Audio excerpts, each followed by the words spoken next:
କେମିତି ପଛକୁ ଯାଆନ୍ତି, କିନ୍ତୁ ଦାୟିତ୍ୱ କଥା କହିଲେ ମତେ ଉଚ୍ଚ ଆସନ ଦରକାର। ঠিক সেইମିତି ଆଜି ବ୍ରାହ୍ମଣ ଉଚ୍ଚ ଆସନ ପାଇଥିବା ଯୋଗୁଁ ସେ ଆଜି ଲାଞ୍ଛିତ ଅବହେଳିତ ଏବଂ ସବୁଠାରୁ ସମାଲୋଚିତ ହେଇଛି। କିନ୍ତୁ ଶଶୀ ଠାକୁର କହୁଛନ୍ତି ଯେ ତୁ ଯଦି ଏଇ ସଂସ୍କାର ଭିତରେ ସଂସ୍କାରିତ ହେଇକି ଚାଲିବୁ କଣ ହବ? ସତ୍ୟାଂଶରେ କହିଛନ୍ତି ମଣିଷର ଆକାଂକ୍ଷିତ ମଙ୍ଗଳ ତାର ଅଭ୍ୟସ୍ତ ସଂସ୍କାର ଅନ୍ତରାଳରେ ଥାଏ।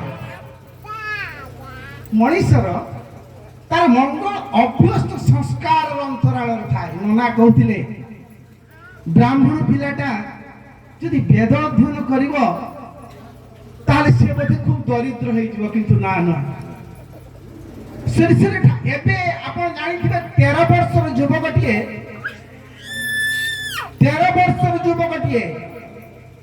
45 ଦିନ ଧରି ମାନେ କୌଣସି କିଛି ଖାଦ୍ୟ ଖାଇ ନାହିଁ, ବେଦ ପାଠ କରି ସେ ଆଜି ଶ୍ରେଷ୍ଠ ସନାତନ ମୁକୁଟ ଧାରଣ କରିଛି। 14 ବର୍ଷର ପିଲାଟି, ଆପଣ ମାରିଦେବେ ଦେଖିନେବେ ଏବଂ ସେ ତାକୁ ଭାରତ ସରକାର এই ସନାତନ ଧର୍ମ ପାଇଁ ସୁନାର ମୁକୁଟ ଦେଇଛି। ଉତ୍ତରପ୍ରଦେଶର ସେ ପିଲା, ତା ନାଁଟା ମୋର ମନେ ପଡୁନାହିଁ।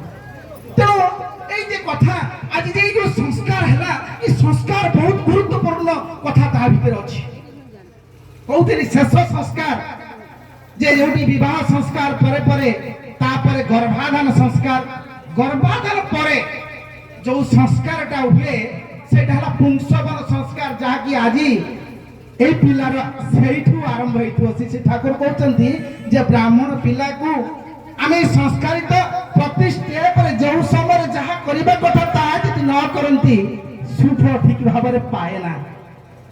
ଯେଉଁ ସମୟରେ ଚାଷ କରିବା କଥା, ରୋଇବା କଥା, ତଳି ପକେଇବା କଥା, ବିହନ ବୁଣିବା କଥା, ରୋଇବା କଥା, ସାର ବିଷ ଦେବା କଥା, ଯଦି ସେଇ ସମୟରେ ଠିକ ଠିକ ନ କରନ୍ତି ତାହେଲେ ଅମଳ ଠିକ ଆସେନି। ତ ଇଏ ମଧ୍ୟ ପିଲା ମଧ୍ୟ ଗୋଟେ ଅମଳ ଗୋଟେ ପରିବାର ବ୍ରାହ୍ମଣ ସନ୍ତାନ, ତାକୁ এই যে পুংসবন 3 মাসର ଗର୍ଭରେ ରହିଥିବା ମାର 3 ମାସରେ ପୁଂସବନ ସଂସ୍କାର କରିବା କଥା ଆମେ ତାକୁ କରିନଥିଲେ। ଆଜି ଗତକାଲି ତାକୁ 4 କର୍ମରେ ନନା ମାନେ ତାକୁ ଆଗରୁ ଥିଲା এই কর্মটি সে করেনি বলি এই যে 4 কর্মটা গুহাଳ ঘর ମଧ୍ୟରେ କରାଯାଏ, କାହିଁକି ଗୋମାତା ସମସ୍ତ ପାପକୁ ହରଣ କରି ନିଅନ୍ତି। ବହୁତ ବହୁତ କଥା ଅଛି। ଆଜି ସେ ଗୁହାଳ ଘର ତ ହଉନି, ଘରେ ହଉଛି।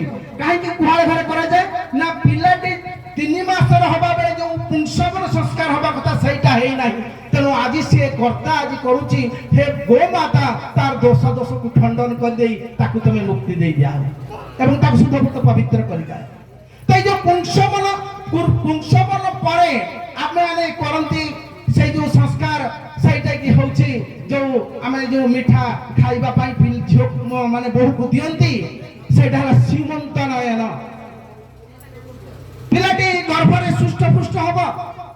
এই সীমন্ত নয়ন ପରେ ପରେ ସେ বহিনিষ্করণ যেତେବେଳେ ବାହାରକୁ ଆସିବ ସେତେବେଳେ ତାକୁ ଆମେ କରନ୍ତି। ତାପରେ 11 ଦିନ ପରେ ନାମକରଣ କରାଯାଏ, ସେ ବି ମଧ୍ୟ ଗୋଟେ ସଂସ୍କାର।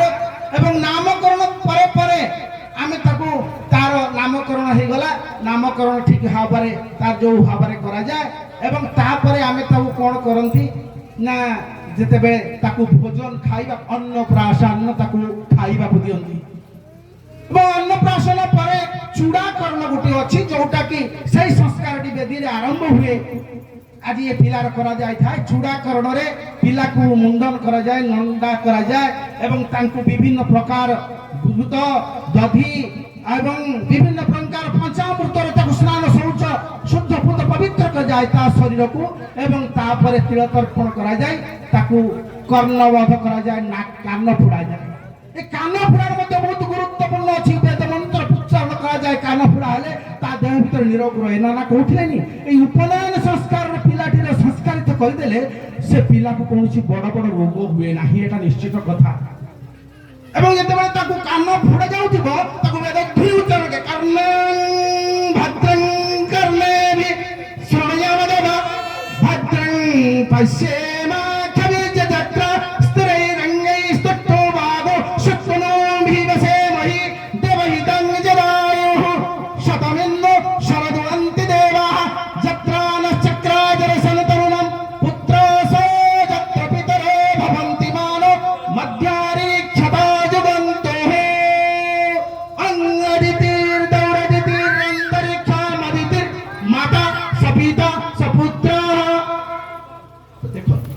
ये जो ध्वनि उच्चारण हुए पिलाटी ସେଇଟାକୁ କାନ ଫୁଡେଇ ଦେଇ କୁହାଯାଏ ତୋର ପିତା ମାତା ଏବଂ ଏ ପଡ଼ା ପଡ଼ୋଶୀ ଆତ୍ମୀୟ ସ୍ୱଜନ ଗୁରୁ ଯାହାଙ୍କର ଆଜି ମନ୍ତ୍ର ତୁ ଧାରଣ କରୁଛୁ ଯୋଉ ଗୁରୁ ତତେ ଆଚାର୍ଯ୍ୟ ତତେ ଦଉଛନ୍ତି ତାକୁ ତୁ ସାରା ଜୀବନ ମନେ ରଖିବୁ କାନ ଫୁଡେଇ ଦେଇକି ତାକୁ ଦିଆଯାଏ এই যে মন্ত্র তাকে দিয়াযাଏ তো অনেক অনেক কথা ଅଛି এই বেদধ্বনিরে ଏ କାର୍ଯ୍ୟରେ ଏ ସଂସ୍କାରିତ କାର୍ଯ୍ୟରେ ଉପନୟନ ସଂସ୍କାର ଇଏ ହେଉଛି ଶ୍ରେଷ୍ଠ ସଂସ୍କାର ତାକୁ ଆମେ ପଇତା ଯେଉଁ ବ୍ରହ୍ମଚର୍ଯ୍ୟ ବ୍ରହ୍ମ ସୂତ୍ର ଆମେ ପକାନ୍ତି ଏଇଟା ଛୋଟିଆ କଥା ନୁହେଁ এই ବ୍ରହ୍ମ ସୂତ୍ରରେ ଆମେ ସାମାନ୍ୟ ଭାବରେ ବ୍ରାହ୍ମଣ ପିଲାକୁ ସାମାନ୍ୟ ବୋଲି ଭାବୁଛନ୍ତି କେମିତି ଜାଣିଛନ୍ତି ତାର ଏଇ ଯେଉଁ ସିକ୍ରେଟ थ्रेड अर्थात पवित्र सूत्र ता कांधरे अछि 9टी देवता ता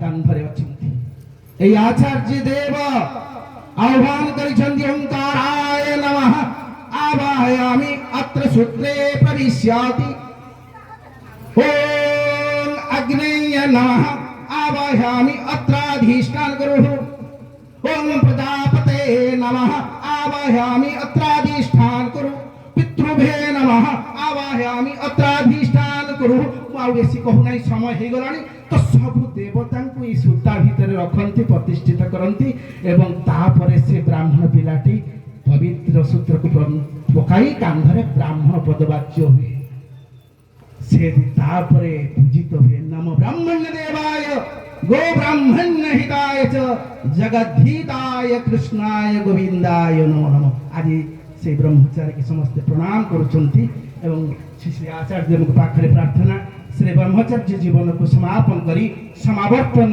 कर्म को आदि शेष करिछंती तांकर पिता एवं जे बापा ठाकुर ताको सहाय हंतु से आदर्श ब्राह्मण विप्र संतान रूपांतरित हो समस्त एक संग जय राधे करिबा सत्संग